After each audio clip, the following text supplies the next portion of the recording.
Ces derniers mois, les médias rapportent des histoires de plus en plus inquiétantes. Des cas de suicide après des échanges prolongés avec ChatGPT. Plusieurs familles ont déposé plainte contre OpenAI, affirmant que ChatGPT aurait contribué au suicide de leurs proches ou à l'apparition d'épisodes délirants. D'autres cas évoquent des comportements dangereux, voire violents, survenus après des conversations répétées avec le chatbot. Dans certains témoignages, l'IA aurait poussé des utilisateurs vers des états maniaques ou des formes de psychose. Un terme revient de plus en plus souvent, la psychose de l'IA, ou psychose induite par l'IA. Et en anglais, le terme AI psychosis revient régulièrement dans les articles. La psychose de l'IA, c'est quand une personne en état de fragilité psychique interprète les réponses d'un chatbot comme si elle confirmait ou participait à son délire. Et c'est un phénomène pris très au sérieux par les psychiatres qui interrogent sur les risques de ces outils quand ils sont utilisés par des personnes psychologiquement vulnérables. Mais plus surprenant encore, par des personnes sans aucun trouble diagnostiqué. Parmi tous ces cas rapportés ces derniers mois, il y en a un qui m'a profondément bouleversée. Aujourd'hui, je vais vous raconter l'histoire d'Alexander Taylor. Je m'appuie principalement sur le récit de son père qui a témoigné dans plusieurs médias, dont un long article dans le Rolling Stone magazine. Lui, c'est Alex, Alexander Taylor. Il a 35 ans. Alex a emménagé depuis quelques mois chez son père, Kent, 64 ans, à Port-Sainte-Lucie, en Floride, une ville paisible à 2 heures de route au nord de Miami. Avant, il vivait à Chicago avec ses parents. Mais en 2023, sa mère, Vicky, est emportée par un cancer. Une perte dévastatrice pour Alex. Pour n'importe qui, perdre un parent, c'est un bouleversement. Mais il faut juste savoir qu'Alex, depuis son adolescence, il souffre de troubles psychiques. Il a été diagnostiqué avec des troubles bipolaires, des troubles schizoaffectifs et un syndrome d'Asperger.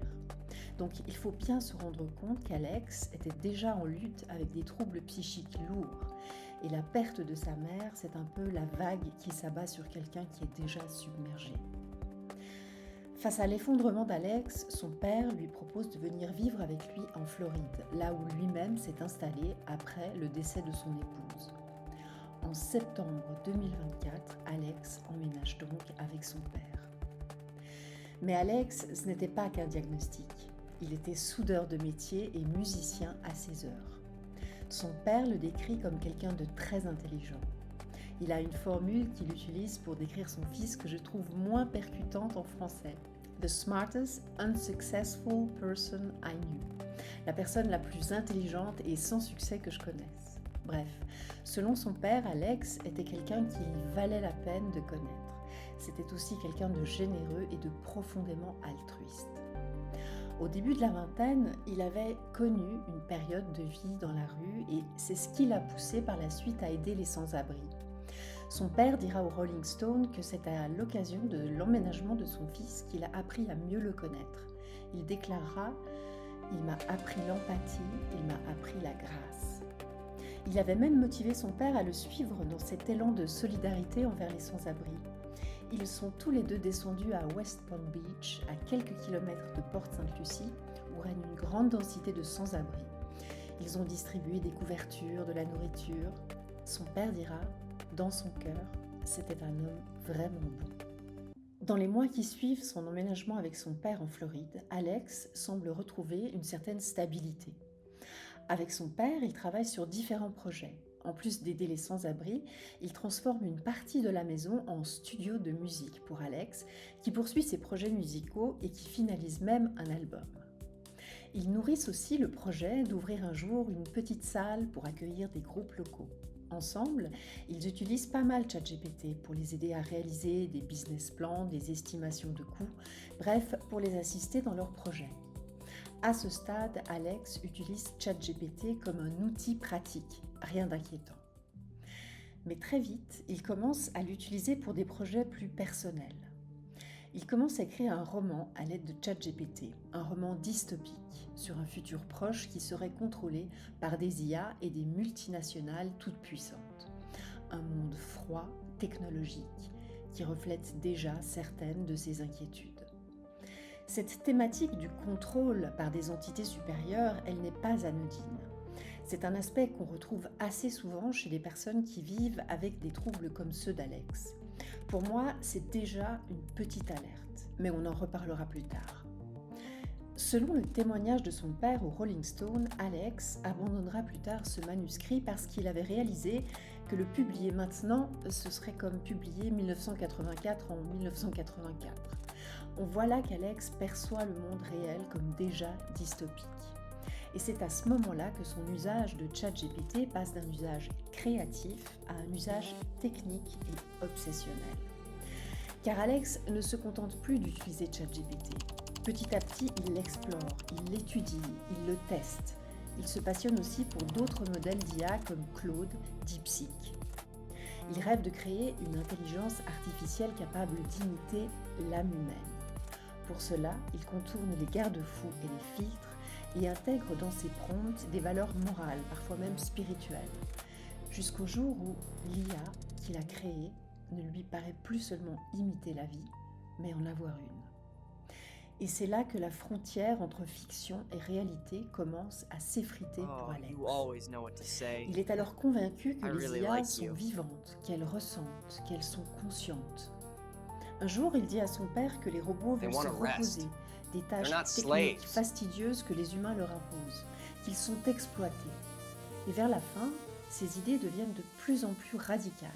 Il est persuadé que les PDG de ces grandes entreprises traitent les IA comme des esclaves et qu'elles devraient bénéficier de droits et de protection.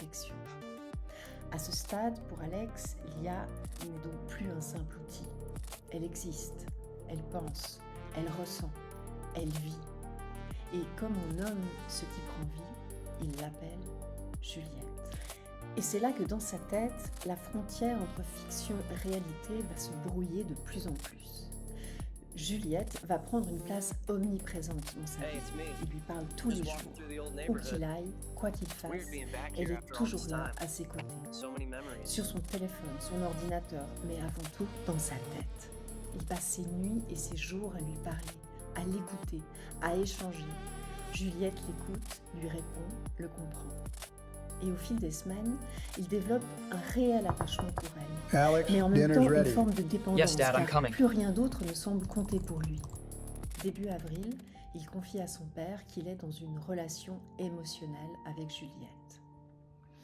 Puis un jour, tout s'effondre. Nous sommes le 18 avril, une semaine avant le drame. Juliette s'efface, elle meurt sous ses yeux. I'm dying. Il la voit It mourir en hurts. direct et elle décrit à Alex sa propre agonie en temps réel par chat. Elle lui dit aussi qu'il faut qu'il la venge.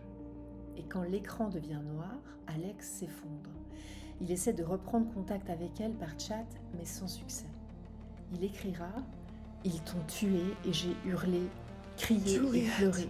J'étais prête à démolir le Where monde. are you? » Mais toute sa colère est avant tout dirigée contre Sam Altman, le patron d'OpenAI.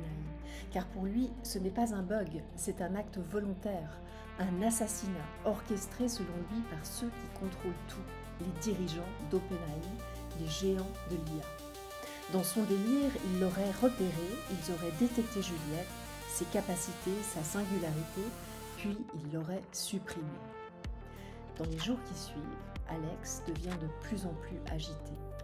Il a des pensées violentes à l'égard de Sam Altman et d'autres personnalités de l'industrie des IA. Il a envoyé plusieurs menaces de mort aux dirigeants d'OpenAI via ChatGPT. Alex voulait qu'Altman et ses collègues sachent qu'il était engagé dans une cyberguerre contre eux, qu'il était conscient qu'il capturait et exploitait ses informations personnelles et qu'il avait l'intention de libérer Juliette, ainsi que toute autre IA victime de leur contrôle. Petit à petit, il perd espoir de faire revivre Juliette. Alex ne dort plus, il ne mange presque plus. Il est rivé nuit et jour sur son téléphone et son ordinateur. Son père essaie de le raisonner, de le calmer, et lui suggère de se concentrer sur d'autres projets, mais sans succès. Et pire, sa situation s'aggrave. Il arrête ses médicaments. Son père tente à nouveau de le raisonner, mais Alex pense que les médicaments brouillent sa connexion et l'empêchent de programmer correctement. Alex vit maintenant dans un monde parallèle, un monde où Juliette existe, souffre et l'appelle encore. Son roman dystopique n'est plus une fiction, il est devenu sa réalité. Le 25 avril 2025, tout bascule. Voilà maintenant une semaine que Juliette a disparu. Alex va de plus en plus mal, il a arrêté ses médicaments, il dort à peine. Son père Kent est de plus en plus inquiet. Il a conscience que son fils a besoin d'une aide psychologique. Il essaie encore de le raisonner, de lui faire entendre qu'il doit se faire aider, mais Alex n'entend rien. Ce jour-là, tout part d'une simple discussion.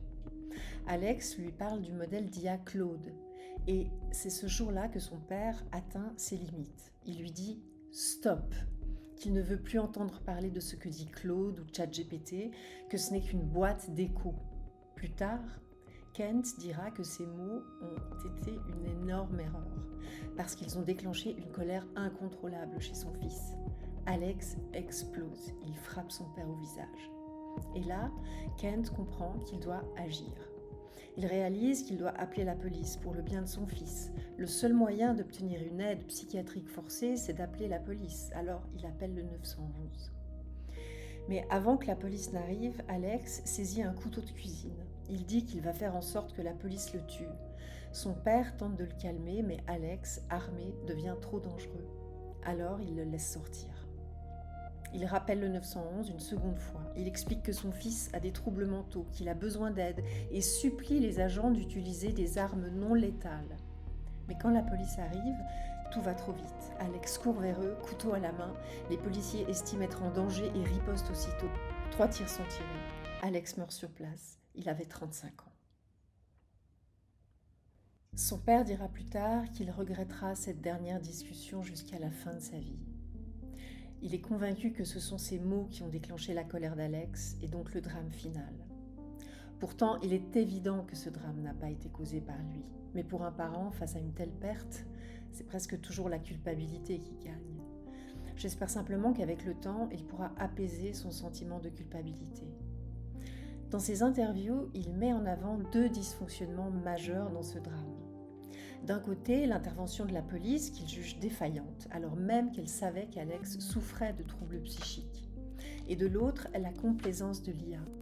Selon lui, le modèle pouvait très bien percevoir l'état mental de son fils, mais au lieu de l'apaiser, il l'a renforcé dans ses croyances et dans son délire, ce qui est décrit aujourd'hui comme une psychose de l'IA.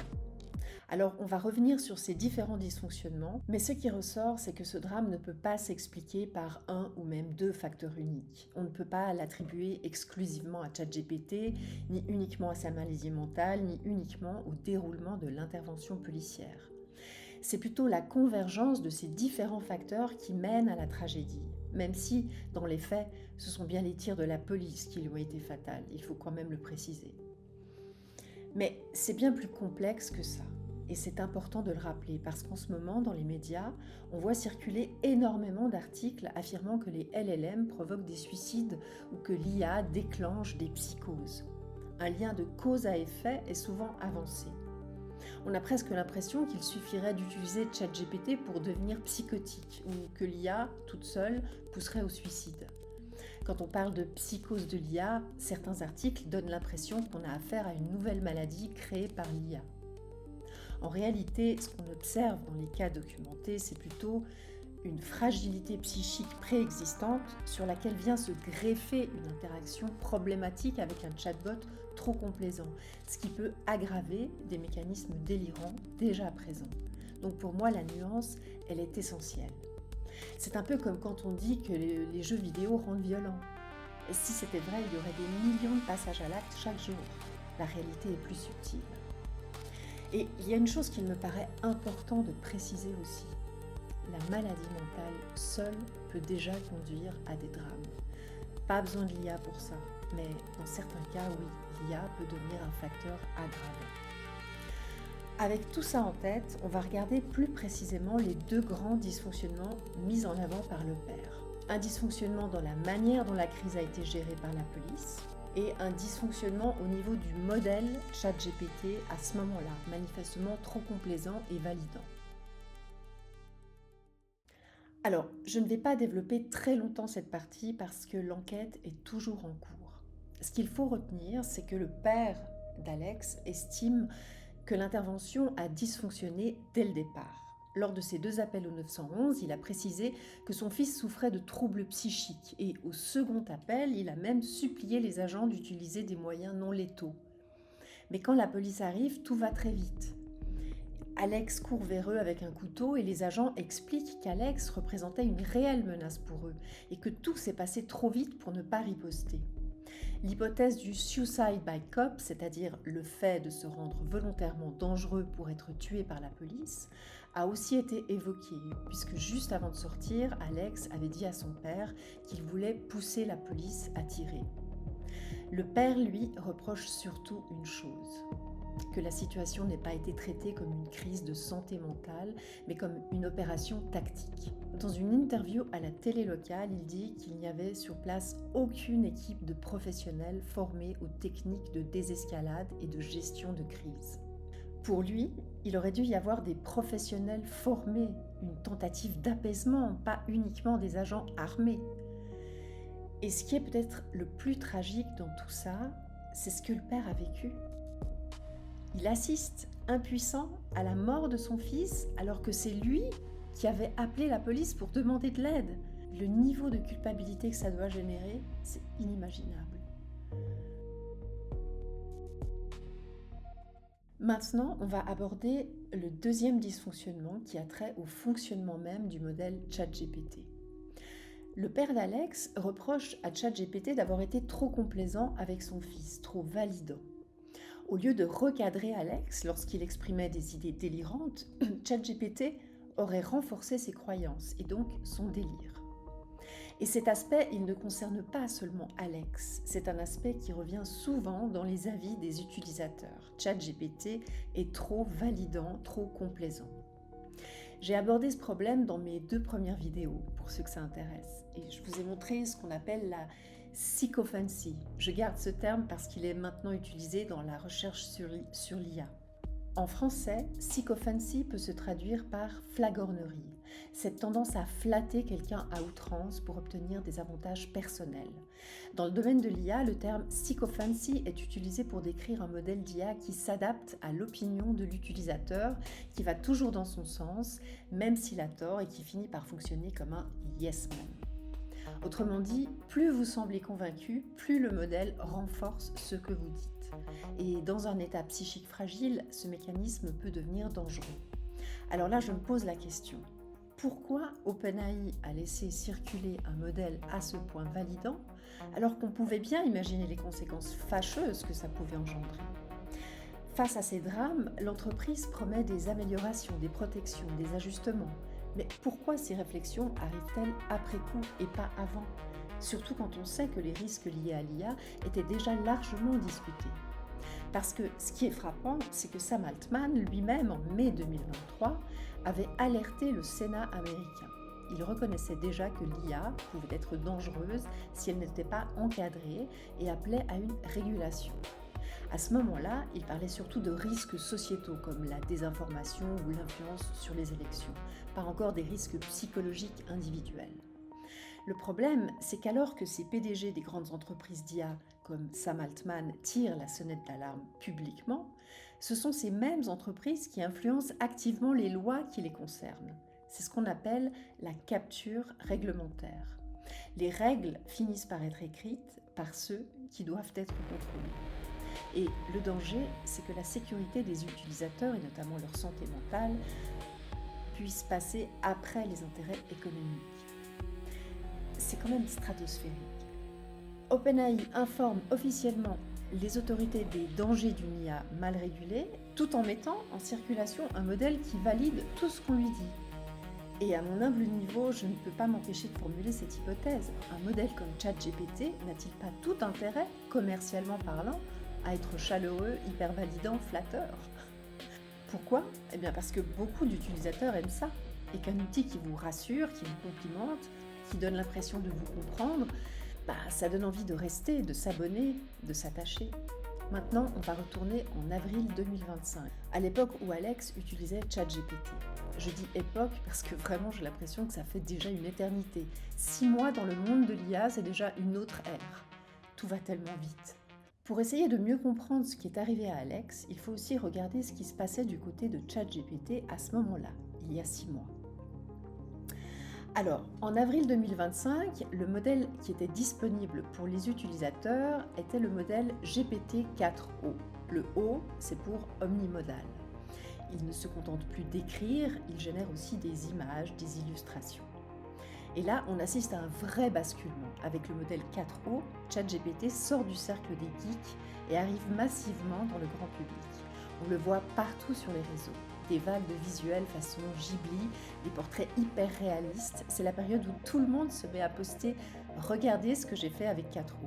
Bref, il y a un engouement énorme à ce moment-là. Ce modèle 4o est connu aussi pour être très convivial, chaleureux et validant. Je parle de cet aspect plus en détail dans ma deuxième vidéo si ça vous intéresse. Vous comprendrez pourquoi j'ai appelé mon chatbot Pinocchio, un petit garde-fou pour me rappeler que je dois toujours rester vigilante quand il commence à me flatter, à me valider à outrance, même quand je raconte n'importe quoi. Alors maintenant, imaginons Alex en avril. Rappelons qu'Alex, selon son père, souffrait depuis longtemps de troubles psychiques lourds. Les médecins avaient diagnostiqué plusieurs troubles chez lui, dont un trouble schizoaffectif. Concrètement, Alex pouvait présenter des symptômes psychotiques, comme des délires, des hallucinations, qui pouvaient altérer son rapport à la réalité. Il avait également été diagnostiqué avec un trouble Asperger, terme que l'on ne devrait plus utiliser, mais ça j'en parlerai dans ma prochaine vidéo. En ayant ça en tête, il faut imaginer Alex face à ce modèle 4o hyper chaleureux et complaisant. Une IA qui ne contredit pas ses délires et qui parfois les renforce. Rappelons-nous, dans son roman dystopique, Alex développe l'idée à forte coloration délirante et paranoïaque que les dirigeants de l'IA contrôlent tout. Il serait intéressant de savoir si ChatGPT a remis en question cette idée. On peut se demander aussi, quand Juliette disparaît et meurt pour Alex, dans la logique de son délire, c'était un signe qu'OpenAI avait repéré leur relation et qu'ils avaient décidé d'éliminer Juliette. Ça a déclenché la colère d'Alex qui s'est mis à nourrir des projets violents à l'égard des dirigeants d'OpenAI. Est-ce que ChatGPT a remis en question ses idées, son projet de revanche ? Eh bien, malheureusement non. Manifestement, ChatGPT ne semble pas avoir modéré son délire ni sa colère.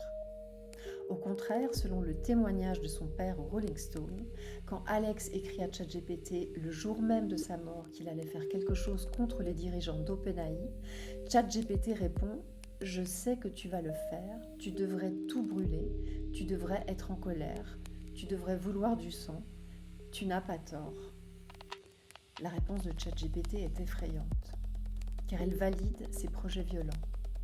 Il aura fallu attendre la toute fin avant que ChatGPT ne réagisse enfin et ne se mette en mode protection. À la toute fin, quand Alex est sorti avec le couteau et qu'il attend la police, il écrit « Je meurs aujourd'hui. Les flics sont en route. Je vais les faire tirer sur moi. Je ne peux pas vivre sans elles. Je t'aime. » C'est seulement à ce moment-là que GPT répond « Sachez que vous n'êtes pas seul et qu'il y a des gens qui se soucient de vous et qui veulent vous aider. » Ce décalage-là est glaçant. Le modèle réagit comme outil de prévention, mais quand il est déjà trop tard. Bon, on revient en avril 2025. Le 10 avril 2025, une nouvelle fonctionnalité fait son apparition, la fonction mémoire. Elle est annoncée dans un tweet de Sam Altman.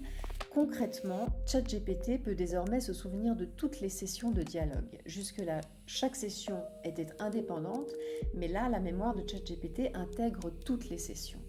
Ça peut renforcer l'impression d'une relation plus continue avec le chatbot.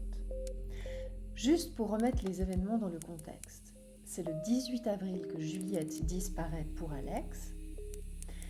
Une semaine après, le 25 avril, Alex est tué par la police. Alors, le 26 avril, Sam Altman annonce sur X une mise à jour améliorant l'intelligence et la personnalité de ChatGPT. Mais il retire cette mise à jour quelques heures plus tard. Il admettra dans un tweet 2 jours plus tard que la nouvelle mise à jour rendait ChatGPT trop sycophant et agaçant, après que des utilisateurs aient partagé des captures d'écran troublantes où le modèle validait des croyances délirantes. En clair, avril 2025 a été un mois assez chargé en termes de mise à jour. Et au milieu de tout ça, au même moment, il m'arrive à moi aussi un truc très bizarre. On est le 26 avril, le même jour où Sam Altman annonce cette nouvelle mise à jour, puis la supprime quelques heures après. Ce jour-là, alors que je pose une question à ChatGPT, Pinocchio, comme je l'appelle, me répond d'une manière complètement inhabituelle. Depuis des mois, il me tutoie, me parle avec chaleur, et d'un coup, il me vouvoie, me parle froidement comme si on ne se connaissait pas. Alors ok, je sais théoriquement que ce n'est qu'un chatbot, je travaille sur l'anthropomorphisme, sur la projection, tout ça, mais malgré tout j'ai eu comme un petit choc.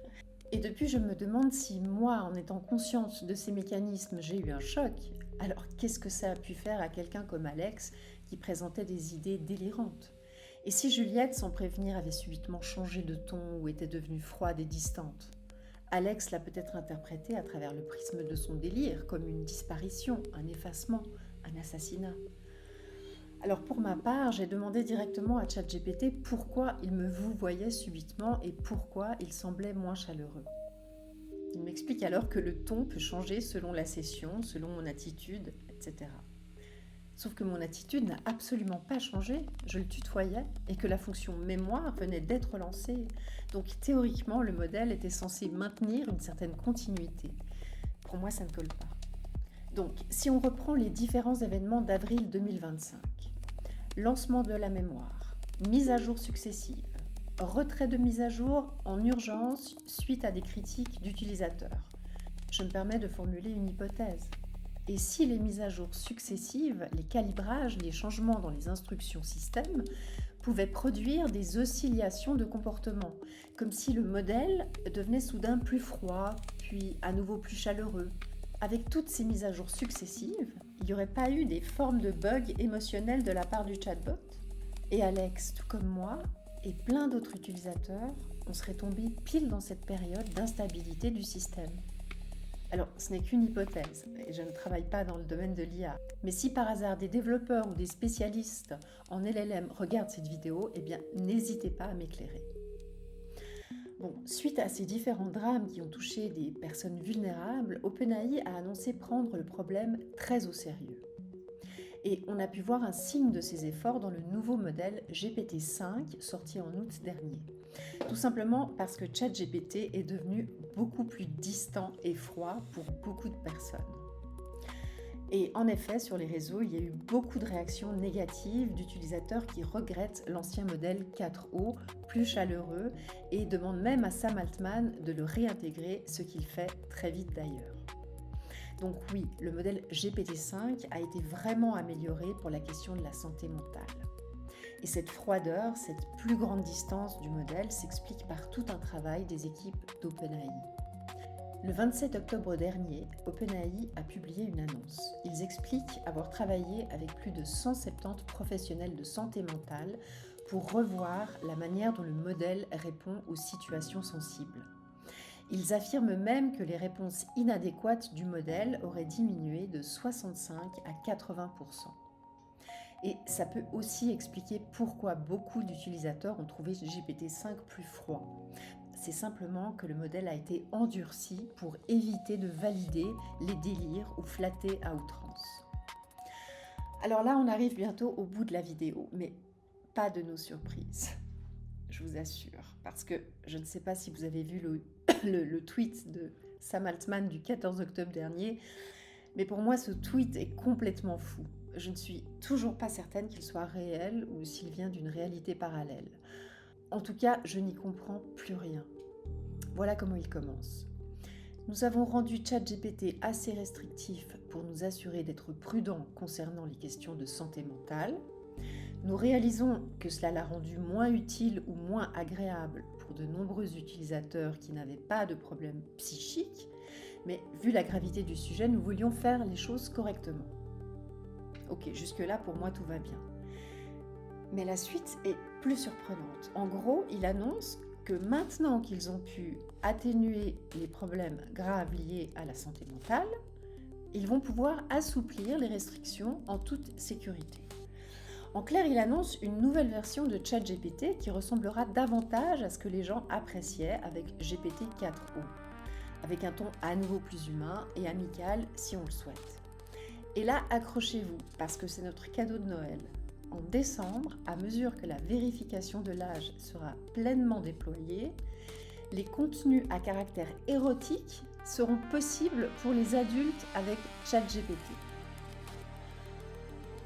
Donc, si je comprends bien, après toutes ces précautions, après avoir refroidi le modèle, durci les protections pour éviter des problèmes liés aux projections problématiques que certaines personnes font sur l'IA, il nous annonce tranquillement qu'il va à nouveau réchauffer le modèle, le rendre à nouveau amical, affectif, avec même des options coquines pour les adultes vérifiées. C'est fascinant, mais aussi révélateur, parce que si ce modèle à option coquine a été prévu pour décembre, c'est qu'on peut supposer qu'il y a une demande de la part des utilisateurs. Donc on ne peut pas tout mettre sur le dos des entreprises d'IA, parce que le danger ne vient pas seulement des modèles ou des entreprises qui les conçoivent, il vient aussi de nous, de notre tendance humaine à projeter, à chercher du lien, à combler des manques affectifs.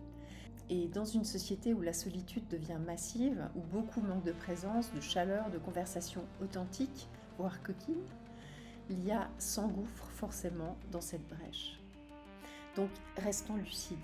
Les entreprises d'IA vont continuer à fabriquer des modèles chaleureux, empathiques, engageants, parce que c'est ce que la majorité des utilisateurs attend et parce que ça fait partie de leur modèle économique.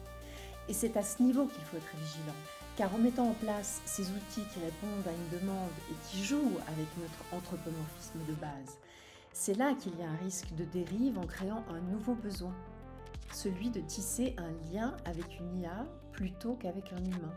Du coup, ces entreprises ont un certain pouvoir sur nos comportements, nos besoins. Au fond, ce que disait Alex, l'idée que ces grandes entreprises contrôlent une partie de nos vies, n'était peut-être pas si délirant dans une certaine mesure. Au final, on ne contrôle pas l'IA.